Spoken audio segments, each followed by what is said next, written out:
Hello and welcome back. My name is Sarah. I'm an artist and today we are going to be painting in acrylic paints in my sketchbook. I know I still sound a little bit nasally. I'm still getting over a pretty nasty cold, but I'm starting to feel better. I feel like I sound worse than I am at this point, and I'm just so excited to get back to painting and doing art. For this sketchbook spread, I'm going to be using this color palette card. This is from one of the Sarah Renee Clark color cubes from Cube 1 in the second edition. I'm actually an affiliate with Sarah Renee Clark in the color cubes. I've done a pretty bad job of advertising it, but I do have a couple of videos planned on kind of just explaining the color cubes a little bit better and explaining how to use them or how I use them, because they genuinely are so versatile and useful. And the reason why I am an affiliate is because I reached out to them and I was like, hey, I use your cards all the time. I saw that you had new cubes. Can I have them? And they sent me one. They sent me all the cubes digitally. They sent me one physically. And I have all of the old versions as well. So I have quite a few of these cards. When they responded to me, they also asked me if I would like to apply to be an affiliate, which I did, and I was approved. So I do have a link. It's down below if you're interested in purchasing these cubes. That link will take you directly to the place where you need to buy it. And if you do decide to use my link, I will get a small percentage of that purchase. Unfortunately, there is no discount attached to it at this time. But if you're interested in the cubes, or if you're interested in just a way to support me, that link is down there for you to go check out. For this video, I won't be going into how I mix the colors or how I use the card per se, but I did want to put it on screen because the color palette was inspired by this card. Like, this is how I came up with the colors. I just didn't add any of the mixing. I know the background colors don't exactly match, and that's because they were done before I planned this spread. Brief intermission here. Holly wanted to come say hi. This is my older cat. If you've seen any of my older videos, I also have a younger gray cat. But this is my old cat. She's become very cuddly and clingy in her old age, which I love. But sometimes she doesn't understand why she can't lay on the desk in front of me while there's wet paint there.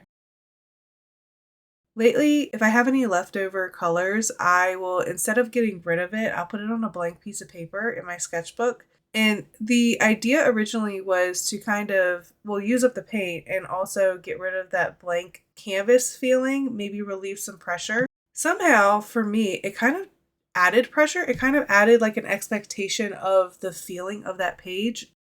Not being able to make decisions kind of ended up being the theme of this entire spread. I kind of thought that it might be because the colors were already chosen for me, and I think that that was like a factor.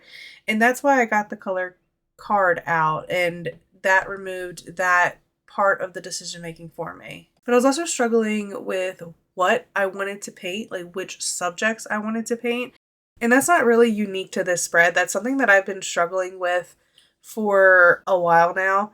I feel like my skill has reached the point where I could probably paint anything that I wanted. Like, I understand color and value and shape enough to where I could go any direction that I wanted to go in. But it is so hard to make a decision when you could literally pick anything.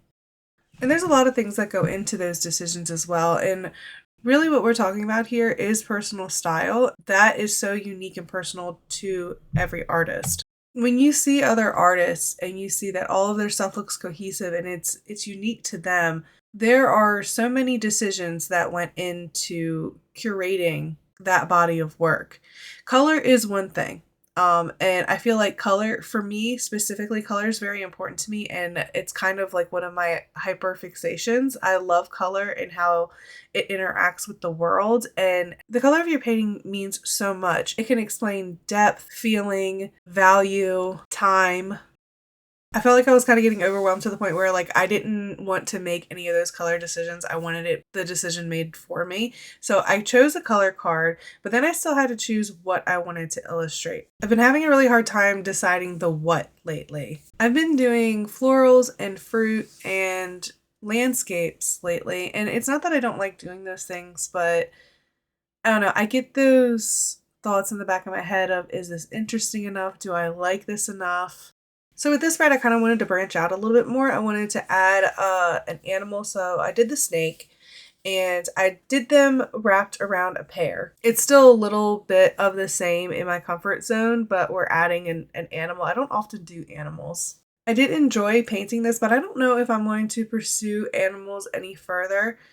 I kind of like doing florals and fruit and landscapes. They're they're a little bit more fluid. I guess they're a little bit more easy because they're not as defined. Like animals have certain anatomy that you have to get right or they're not going to look like that animal. A landscape is a lot more forgiving. And like I said, technical skill wise, I'm fine. Like I could learn the anatomy and paint animals and they would look great, but I don't know that that would bring me joy. And I feel like that's the whole point, right? We're just trying to find what we enjoy doing. So from there, it kind of led me down a rabbit hole of like me wanting to really nail down what I wanted to paint. And I was kind of looking into the symbolism of things. I was looking into like the reasons that famous artists have, painted the things that they wanted to paint and like why they chose their subjects. Through my research, I found that most historical famous painters didn't choose their subjects. They painted what the wealthy wanted them to paint. Outside of that, another reason why a lot of famous artists painted the things that they did was personal obsession, which ultimately I think is the goal. Like we want to paint the things that really inspire us, the things that keep us up at night and we want to explore. And for me personally, I feel like I've been really narrow-minded in how to go about doing that for myself. Because I'm sitting here thinking, okay, what things do I want to paint? What things am I passionate about? Quite frankly, it doesn't need to be a thing. For example, with Claude Monet, he's like one of the most famous painters for impressionistic work. He painted his water lilies and his haystacks repeatedly because he was studying how the light changed at different times of the day and different times of the year. It's not that he was obsessed with the water lilies, but how the light interacted with them. One of the most famous painters, and I think one of my favorites, and a lot of people's favorite, Vincent van Gogh, he painted everyday items and scenes. He painted what he could see out his window. I've actually done some research on Van Gogh in the past because I wanted to paint flowers, but to me, flowers, they didn't seem like enough. And I was afraid that my flowers, I guess, wouldn't stand out, or they wouldn't have, I guess, a reason for existing outside of every other flower painting that there's billions of flower paintings.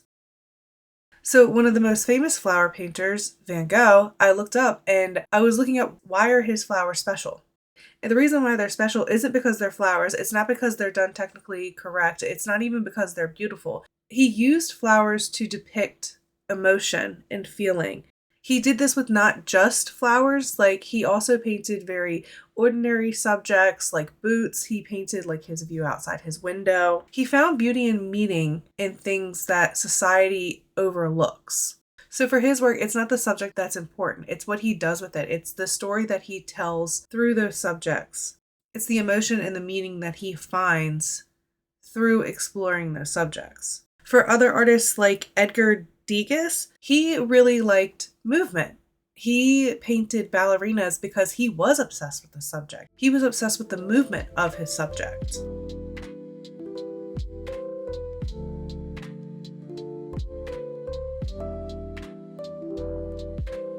So after looking into all this, I feel like I was kind of back at square one because it basically, what I found out is to find out what you want to paint, just figure out what's important to you. What are you fascinated by? And that was kind of like the same question. Like, what's important to me? What do I want to paint? I feel like I was kind of back at the same question. And if I'm being completely honest with myself, what I like about art, at least right now, is making it look as, I guess, impressionistic as I can. For a very long time in the beginning of my art journey, I was very, I guess, obsessed with making things look correct. I was very perfectionistic, and that led to me not making a lot of art at all. I think in the past year, I've made more art than I ever have in my entire life. And it's because I've let go of a lot of those perfectionistic tendencies. What I'm loving these days and what I'm kind of obsessed with is impressionism. the interpretation of the artist. There's kind of levels to it because you have to teach yourself to see what's actually there, because your brain does this thing where you'll see one thing and it's only actually taking in about a quarter of the information. And it's making the rest of it up because it's like, okay, well, we know what this is. I don't need to like log that information for the 100th time. But after you kind of teach yourself to see what's actually there and not what your brain is telling you is there, it's a whole nother skill to then take that information and interpret it. Because in a painting, you can be very hyper realistic if you want to, if that's your goal. But what I love is taking the impression of what I'm seeing. Within a painting, you can only make so many things the focal point. You can only make so many things stand out. The rest of it kind of fades into the background and it is a little less detailed. And a lot of times this is done with color and contrast, but what you're doing is you're choosing what's important. I love looking at paintings and finding what is the brightest, has the most value, where's the most contrast, because that is what was important to that artist. Looking back on this illustration now, I feel like this wasn't even planned, but the snake kind of value-wise fits more in with the background, and it's the pear that stands out the most. It has the highest highlights. It overall is just a higher value. And I didn't even do this on purpose. That's what's in my comfort zone. Fruits and florals and plants and stuff like that. That is what I'm used to doing. And I kind of, looks like subconsciously, brought that subject to the front.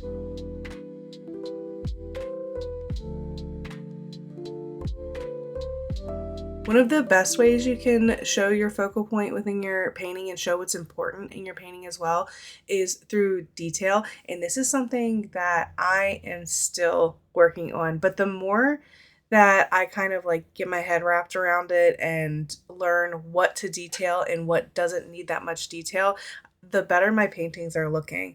I feel like every time I go into a painting, I start to overwhelm myself with the idea that I have to completely perfect everything. And that is just simply not the case, especially in paintings that have a lot of items, I guess you could say. Like with landscapes, as things get further away from you, they obviously are going to get more blurry. But I feel like every time I go into a landscape, I get super stressed because I'm like, okay, I need to detail all of these rocks, all of the sky, all of these clouds. And like, it's kind of stressful thinking about like, oh, how do you do all that? What does all this look like? And like, half of it doesn't even matter. Like, you just need the impression. You need the values of where the light hits to be correct. And that's enough to portray that it's a rock. Moving on to the right side of the page here, I was really trying to keep that in mind. With bouquets of flowers, it's really easy to get overwhelmed in thinking about how you need to detail each and every flower and leaf. And I'll keep saying it, you can do that. I'm just explaining how I like to do art. If you're into hyperrealism, that is absolutely the goal, to detail everything and make it look completely real. As this vase is coming together, I'm trying to keep that in mind that it doesn't need to be completely detailed. Like, I want enough information in this vase so that you know that it's a vase, you know where the light hits, you know where the shadows are. It's understood what this item is in the context that it is. But with the flowers, I definitely want the flowers to shine. So with the vase, less information is better.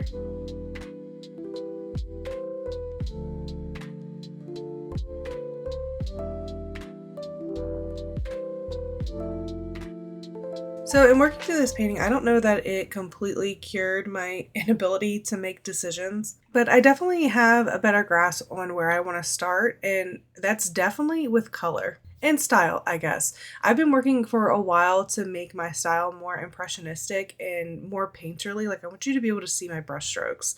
I don't need everything to be super hyper realistic. I just like it when you can tell what the subject is and it's very loose and painterly and playful, but you still know what the subject is. As far as colors, I used this, it's called Ember on the card. I used the red oxide as like a mother color, and I really liked that. I liked the hue that it put over all of the colors. I liked how it shifted it. I liked the mood that it kind of gives. It's very warm and grounding. So I think my next step might be trying to figure out like a personal palette of like, maybe not like a limited palette like these cards, but maybe just trying to figure out a color family that would link all of my pieces together and make them look a little cohesive. And I think that's the only like official decision I think I'm going to say that I made. The rest I'm going to leave a little bit more fluid. I think I still want to do like natural things like fruit, flowers, landscapes, animals. I mean, animals are natural, but aside from painting my own cats and dog, I don't think that I'm going to pursue like animals further. And we have another visitor here. This is Star, my little gray cat. She's younger. She's only 2 years old, but she wanted to come say hi as well. I thought this was so funny. Look. The way that she looks at the camera like she's staring into her soul. Okay, Star, get out of here. And at this point, my bouquet of flowers is starting to come together. These first three flowers, that's kind of what I chose to be my focal point. This is what I'm going to detail the most. The other flowers over on the side, they're kind of like trumpet flowers, I think they're called. I kind of had a hard time trying to detail them. So it was kind of convenient that they were more in the background. So I just kind of left them not that detailed. They didn't really need to be that much in the focal point. But the three flowers in front, I do make sure that they are the most detailed. And I actually think I reduced them from the reference photo.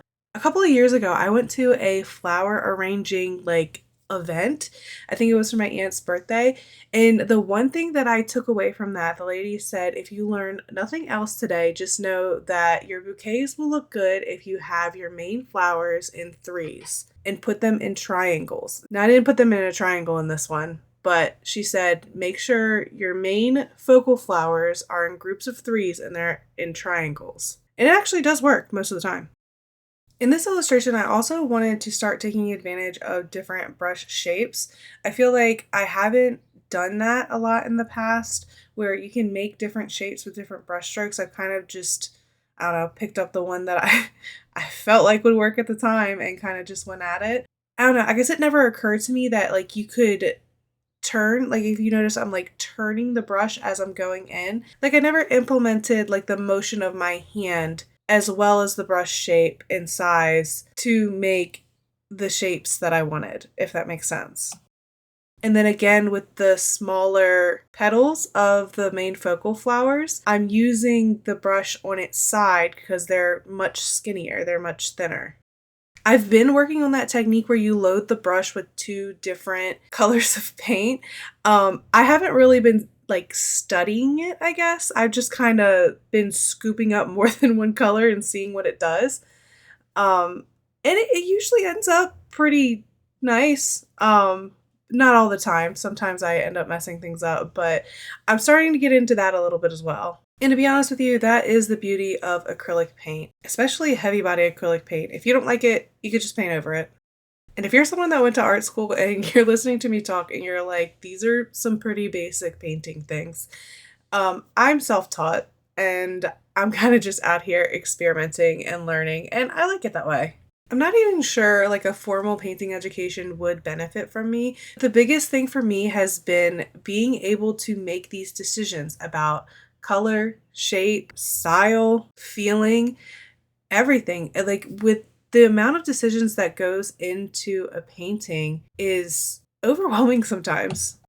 But that's just the thing too, is it doesn't have to be that way. Like there are plenty of artists that obsess over colors, over shapes and subjects, but a lot of artists that I've been watching to kind of get into their energy of like just doing and making decisions, like they just do. They pick up art supplies that they like and enjoy and they just make things. And for the longest time, like I'm a lot better about it now where I can get started a lot easier now. But for most of my art career, it's been just getting through that mental block of being able to get started without having the perfect decision made.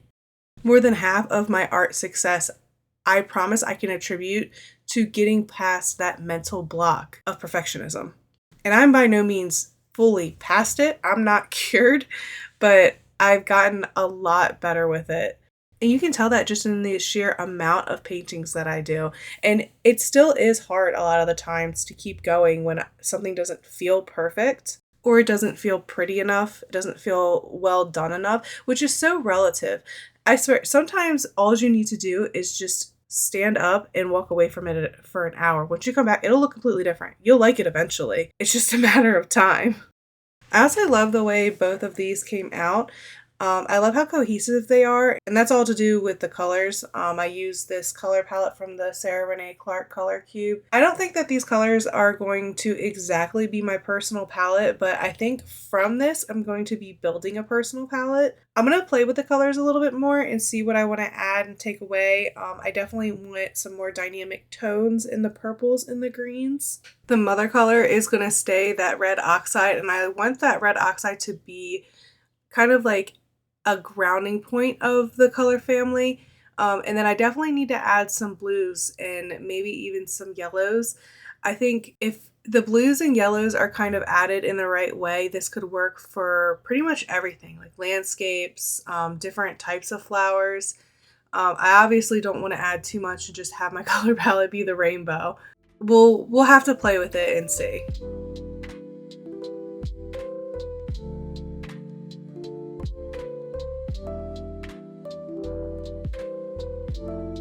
The reference photo actually didn't have any green leaves with this bouquet, but I wanted to add it to add a little bit of cohesion throughout the whole spread.